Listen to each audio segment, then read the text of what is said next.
सुप्रभात प्यारे बच्चों। आज हम लोग लेंस के विषय में पढ़ेंगे। पिछले वीडियो में हम लोगों ने दर्पण को समझा था, तो थोड़ा सा लेंस और दर्पण में क्या अंतर है उसको समझने का प्रयास करेंगे। दर्पण में प्रकाश की किरण दर्पण पर आपतित होने के बाद उसका अधिकांश भाग वापस चला जाता था, लेकिन लेंस में आपतित किरण पड़ने पर वह एक माध्यम से दूसरे माध्यम में प्रवेश करता है, अर्थात लेंस पारदर्शी होता है। और दर्पण जो है उसके एक साइड में उसके दूसरे पृष्ठ पर कालिख या कलई किया होता है, जिससे प्रकाश जो है उस पार न जा सके। तो हम लोग अब लेंस से संबंधित उसके विषय में चर्चा करेंगे। तो लेंस क्या है? पहली बात, लेंस जो है वह पारदर्शी होता है, बस इतना दिमाग में रखना चाहिए। तो लेंस दो पृष्ठों से घिरा हुआ कोई पारदर्शी माध्यम जिसका एक या दोनों पृष्ठ गोली हैं, लेंस कहलाते हैं। ठीक है ना? और प्रकाशिक प्रकृति के अनुसार लेंसों को दो वर्गों में बांटा गया है। पहला है उत्तल लेंस, जिसे हम अभिसारी लेंस कहते हैं। दूसरा है अवतल लेंस, जिसे हम अपसारी लेंस कहते हैं। उत्तल लेंस और अवतल लेंस, दर्पण में हम लोगों ने जो पढ़ा था कि उत्तल दर्पण और अवतल दर्पण, तो लेंस में दोनों का उल्टा है। अवतल लेंस में यहाँ देखिए, जो उत्तल लेंस है, उत्तल लेंस क्या करता है? प्रकाश की किरण को एक बिंदु पर एकत्रित या इकट्ठा करता है, जबकि जो उत्तल दर्पण था वह क्या करता था? फैलाने का काम करता था। ठीक उसी प्रकार से यहाँ पर जो अवतल दर्पण था वह प्रकाश की किरण को एक बिंदु पर एकत्रित करता था, लेकिन यहाँ पर अवतल लेंस क्या कर रहा है? अभी अपसरित कर रहा है, फैला रहा है। ठीक है ना? तो उत्तल लेंस को समझेंगे कि वे लेंस जो बीच में मोटे तथा किनारों पर पतले होते हैं उन्हें उत्तल या द्वि-उत्तल लेंस कहते हैं। यह लेंस प्रकाश की किरणों को अभिसरित करता है, इसीलिए इसे अभिसारी लेंस भी कहते हैं। जैसे कि देखिए चित्र में दिया है, ये बीच में मोटा है, ठीक है ना, और किनारों पर पतला है। और ये देखिए, ये मुख्य अक्ष है, उसके समांतर प्रकाश किरण जा रही है और यहाँ लेंस पे पड़ने के बाद मुख्य अक्ष पर जिस बिंदु पर अभिसरित हो रही है वास्तव में कट रही है। ठीक है ना? तो ऐसे लेंस को हम कहेंगे उत्तल लेंस। यही हमेशा याद रखिएगा कि किनारों पर पतले और बीच में मोटा होता है। इसके बाद दूसरा है अवतल लेंस।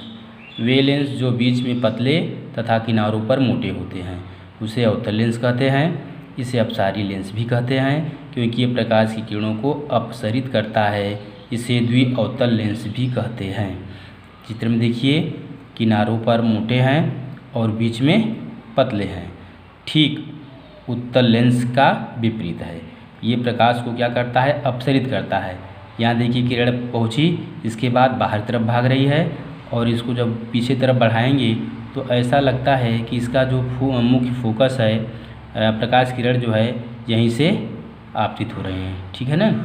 इसके बाद लेंसों से संबंधित कुछ परिभाषाएं हैं, उसको हम लोग समझेंगे।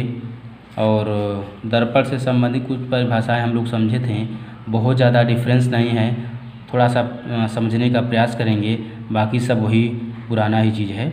तो मुख्य अक्ष, किसी लेंस के दोनों वक्रता केंद्रों से गुजरने वाली एक काल्पनिक सीधी रेखा लेंस की मुख्य अक्ष कहलाती है।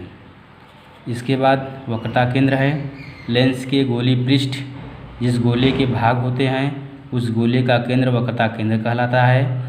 इसे हम C से निरूपित करते हैं, क्योंकि लेंस के दो वक्रता केंद्र हैं जिन्हें C1 तथा C2 प्रदर्शित करते हैं।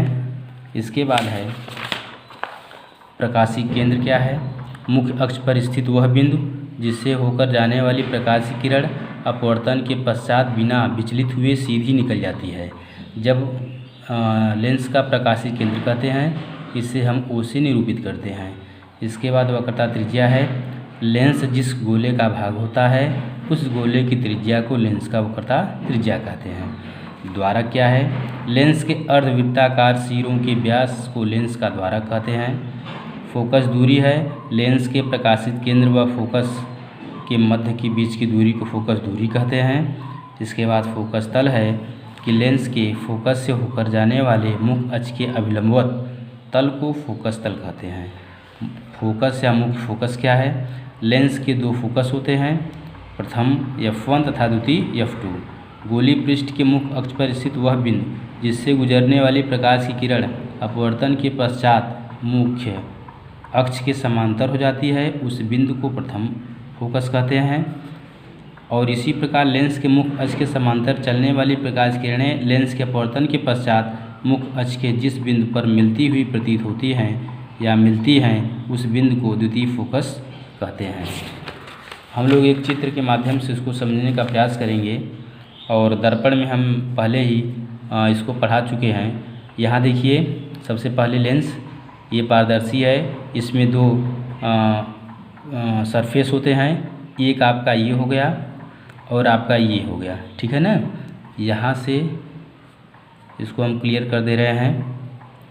ध्यान दीजिए, एक यह है सरफेस पृष्ठ और एक यह है, तो दो पृष्ठों से घिरा हुआ एक ऐसा पारदर्शी माध्यम, ठीक है ना, जो प्रकाश की किरण को क्या करता है? विचलित करता है या एक ही बिंदु पर काटने का प्रयास करता है।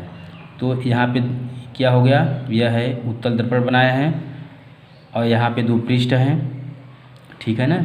इसके बाद यहाँ देखिए, ये आपका मुख्य अक्ष है, तो मुख्य अक्ष ये प्रकाशीय केंद्र है, जहाँ पे जो है ये पृष्ठ का जो केंद्र होता है उसे हम कहते हैं प्रकाशीय केंद्र। और यहाँ अगर इसको हम बढ़ाते चले जाएंगे तो ये आपका ऐसे, ठीक है ना। अब ये पूरा गोला हो गया।